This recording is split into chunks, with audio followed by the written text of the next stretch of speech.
Hello everyone, my name is Erin Han and welcome to eCosme. Today's newscast is the very last for 2013, so we decided to examine Pakistan's economic achievement this year. Despite of the political instability, Pakistan has managed to achieve great economic growth. But whether that growth had more positive or negative impact toward the economy is debated. Now we will connect reporter Yerin to examine the Pakistan's economic equality in Pakistan. This is reporter Yerin. Gini index shows the degree of income disparity in a nation, and the closer the data is to zero, the higher the equality.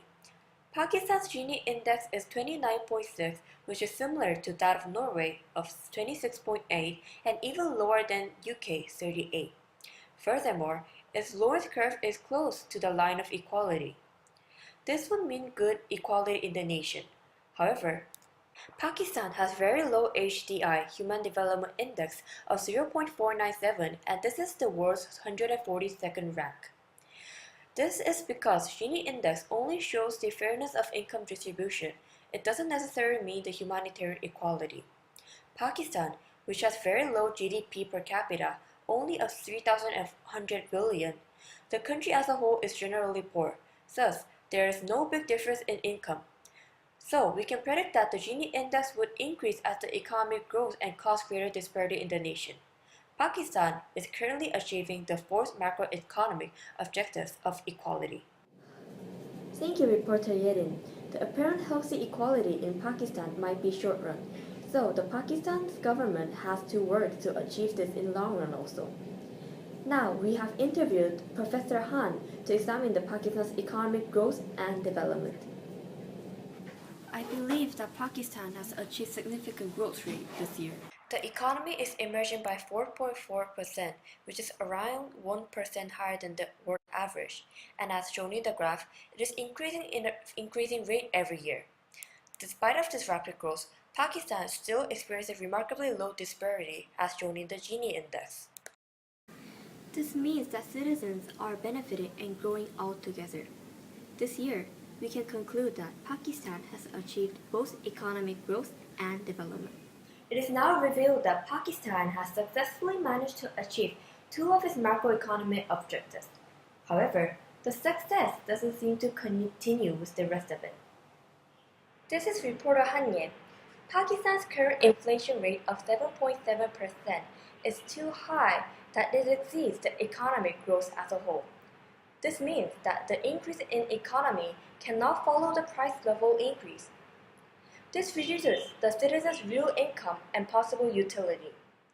And because of this, several citizens are protesting against the government in Lahore. We have shortly interviewed how the price hike has affected the normal citizens in Pakistan. It's very hard to survive these days. Prices keep going up day by day. I have electricity bills, school fees for my children, and medical expenses. But I have no choice but to look after my family. The Pakistani people are suffering from high unemployment of 6.6%, and especially it is concentrated in the youth population. According to the World Bank, 20% under the age of 30 are unemployed. Clearly, we can conclude that Pakistan has failed to achieve its second macroeconomic objective. However, there is a high possibility that this data might be distorted.